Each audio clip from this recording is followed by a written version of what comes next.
একটা বিষয় লক্ষ্য করে দেখবেন, মেয়েরা জীবনসঙ্গী হিসেবে তার বাবার মতো একজন মানুষ চায়।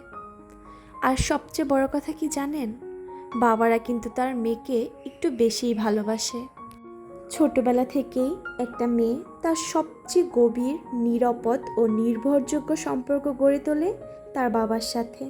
বাবারাই সর্বপ্রথম শেখান একজন পুরুষ কেমন হলে একজন নারী সেই পুরুষের কাছেই সবচেয়ে নিরাপদ। আবার খেয়াল রাখবেন, মেয়েরা যখন বড় হয় অচেতনভাবেই সে এমন কাউকে খোঁজে যার আচরণ, সাহস, রুচি এবং দায়িত্ববোধ তার বাবার মতো। বাবা যদি একটু রাগ হয় অথবা কথা কম বলে, তাহলে মেয়েরাও এমন কাউকে তার লাইফে এক্সপেক্ট করে যে মানুষটিও কম কথা বলে, তবে প্রত্যেকটা মুহূর্তে বাবার মতো ছায়া হয়ে পাশে থাকবে। বাবা যদি এমন হয়, আত্মত্যাগী, দায়িত্ববান ও খুবই ব্যক্তিত্ব সম্পন্ন, তাহলে সে এমন একজন মানুষকে সঙ্গী হিসেবে খুঁজবে যার মধ্যে এ সমস্ত গুণাগুণ বিদ্যমান। এটা একরকম আবেগগত অভ্যাস বলতে পারেন। মেয়েরা হয়তো বুঝে উঠতে পারে না সে যেই মানুষটার থেকে আশ্রয়ের ছায়া খুঁজছে সেটি তার ছোটবেলার স্মৃতির অভ্যাস। মেয়েরা যেগুলো প্ল্যান করে ব্যাপারটা আসলে তেমন নয়। যেই ছেলেটার মাঝে সে আপন আপন অনুভূতি আছে কিনা খোঁজার চেষ্টা করে, সেটি কিন্তু কেবলই অভিজ্ঞতা আর অভ্যাসের প্রতিচ্ছবি। এজন্যই মেয়েরা তার বাবার মতো একজন জীবনসঙ্গী চায়। বাবার মতোই রাগ, কিন্তু ভালোবাসার ক্ষেত্রে একদমই কোমল। বাবার মতোই কঠিন প্রকৃতির, তবুও তার কাছে সে ফার্স্ট প্রায়োরিটি। যার কাছে নিজেকে সঁপে দিলেও মনে হবে পৃথিবী এখনও নিরাপদ, এখনও স্বার্থহীন ভালোবাসা বিদ্যমান। হ্যালো এভরিওয়ান, আসসালামু আলাইকুম। কেমন আছে আমার মিষ্টি আপু ভাইয়ারা? আশা করি দেশ কিংবা দেশের বাহিরে, কাছে কিংবা দূরে, যে যেখানেই আছেন না কেন, আল্লাহর রহমতে সকলে সুস্থ আছেন। চলে আসলাম আরও একটি নতুন ভিডিও নিয়ে।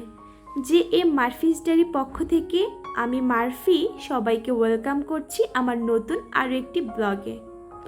আশা করি প্রিয় আপু এবং ভাইয়ারা ভিডিওটি স্কিপ না করে আমার সাথে শেষ পর্যন্ত থাকবেন। চলেন তবে আজকের ভিডিওটি শুরু করা যাক, ব্যস্ততম কাজ দিয়ে আর সামান্য কিছু কথা দিয়ে। খুবই দুঃখিত, অনেক বেশি কথা বলে ফেলেছি আজকে। আসলে বাবার কথা উঠলে কথা যেন শেষই হতে চায় না। যদি আপনাদের কারো কাছে সামান্য খারাপ লেগে থাকে, আমাকে আপনার অনুভূতির কথা জানাতে পারেন। আমি চেষ্টা করব কথা সংযত করে বলার। আর যদি আপনাদের কাছে সামান্য ভালো লেগে থাকে, সেই সম্পর্কেও আমাকে জানাতে পারেন। বিশ্বাস করেন, আপনাদের করা প্রত্যেকটি কমেন্ট আমার কাছে অনেক মূল্যবান। আমি প্রত্যেকের কমেন্ট অনেক মনোযোগ সহকারে, অনেক আনন্দ আর ভালোবাসা নিয়ে পড়ে থাকি। হ্যাঁ, আমার এই পরিবারটা খুবই ছোট। এই ক্ষুদ্র পরিবারে এই কয়জন সদস্য নিয়ে আমি আলহামদুলিল্লাহ ভালো আছি। কেননা আমার প্রিয় আপু এবং ভাইয়ারা আমাকে এমন কিছু কিছু কমেন্ট করেন, সত্যিই আমি আপনাদের কাছে কৃতজ্ঞ। ভালোবাসা পেতে আসলেই ভালো লাগে। বেশ অনেক দিন পরই আপনাদের মাঝে আবারও ফিরে আসলাম। সত্যি বলতে আমার এই ছোট্ট মেয়েটি একটু অসুস্থ হয়েছিল, আর অসুস্থতা অবস্থায় আমার কেন জানি একদমই কোনো ভিডিও করার মন মানসিকতা থাকে না।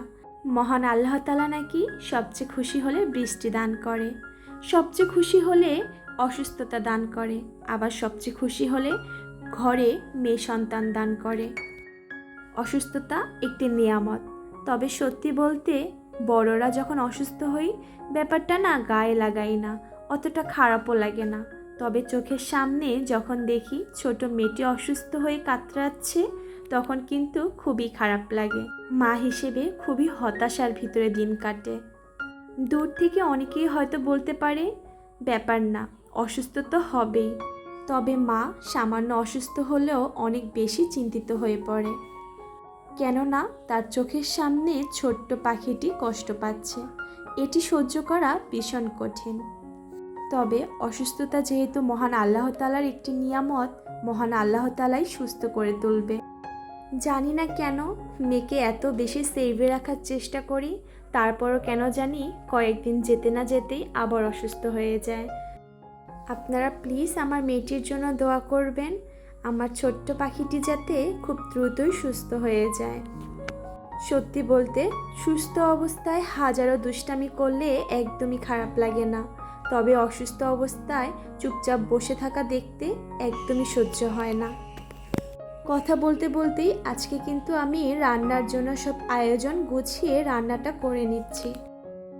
একটি সংসারে আয়ের চেয়ে ব্যয়ের তুলনা অনেক বেশি। যতই আয় থাকুক না কেন সকলে বলে আয় বুঝে ব্যয় করতে, তবে কেন জানি আয়ের থেকে ব্যয়ের পরিমাণটা অনেক বেশি হয়ে যায়।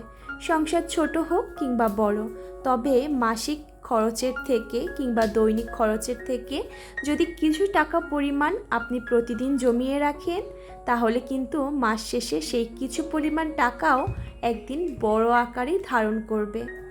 হ্যাঁ, প্রতিদিনই আমাদের টুকটাক খরচ হচ্ছে, আর সেই খরচের পরিমাণের থেকেই কিছুটা খরচ এড়িয়ে যদি সামান্য কিছু টাকাও আপনি ব্যাংকে জমানো শুরু করেন, মাস শেষে সেই ছোট ছোট পরিমাণগুলোই একটি বড় পরিমাণে আপনার কাছে ধরা দেবে। আমি চেষ্টা করি প্রতিদিন খরচের তালিকা থেকে সামান্য কিছু টাকা, যেমন 10 টাকা, 20 টাকা কিংবা 50 টাকা, যখন যেই পরিমাণে পারি সেটি জমিয়ে রাখার।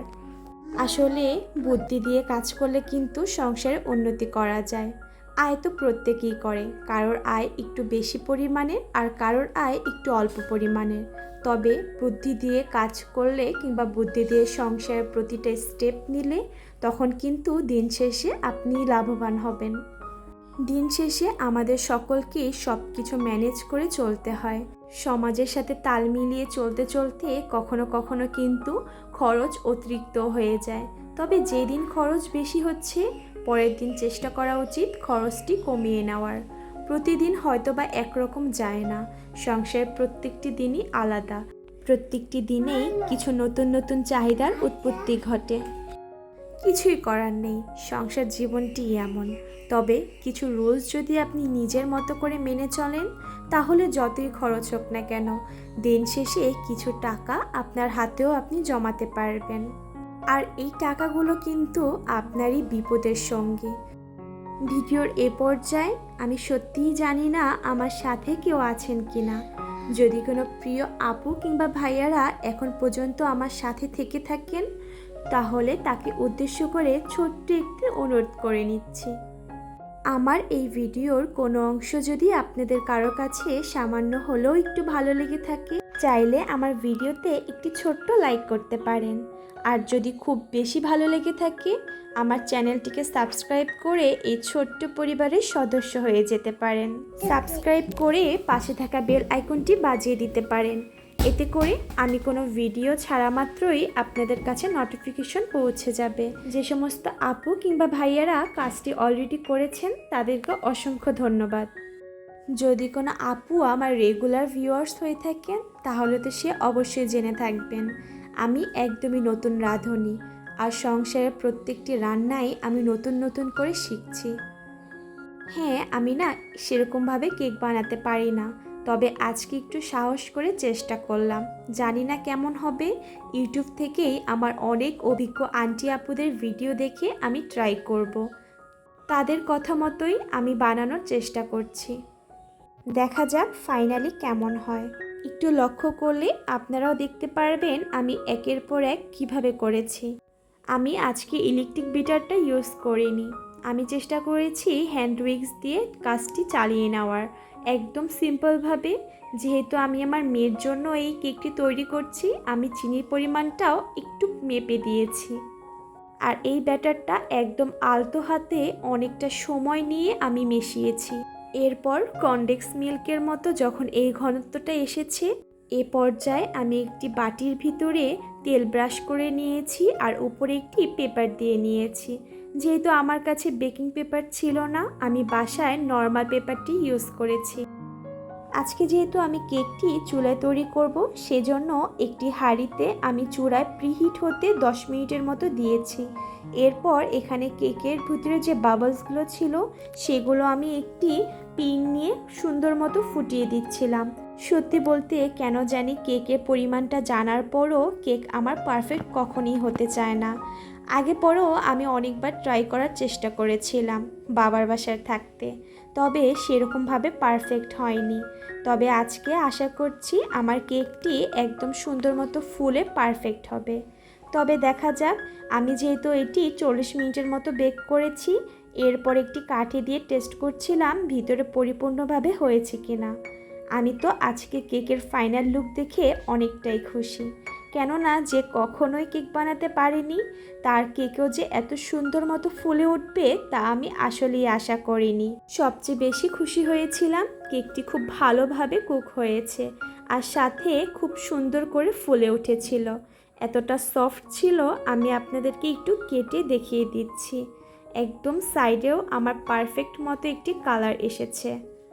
অনেক সময় কেক হলেও কিন্তু কালার আসতে চায় না, তবে কেন জানি আলহামদুলিল্লাহ আজকে আমার কেকটি খুব সুন্দর মতো একটি কালার এসেছিল আর সাথে কেকটি খুব সফট এবং মোলায়েমও হয়েছিল। যেহেতু আজকে ফার্স্ট টাইম ট্রাই করছিলাম, তাই আমি আর সেরকমভাবে কিশমিশ কিংবা টুটি ফুটি মোরব্বা এগুলো দিয়ে ট্রাই করিনি। তবে ইনশাল্লাহ নেক্সট টাইম আমি সেগুলো দিয়ে ট্রাই করব। কেননা আজকে ফার্স্ট টাইম ট্রাই করেই খুব পরিমাণ নার্ভাস ছিলাম। তবে আলহামদুলিল্লাহ আমি খুব খুশি। আজকের ভিডিওটি এ পর্যন্তই। সকলে সুস্বাস্থ্য কামনা করে আপনাদের থেকে বিদায় জানাচ্ছি। আল্লাহ হাফিজ।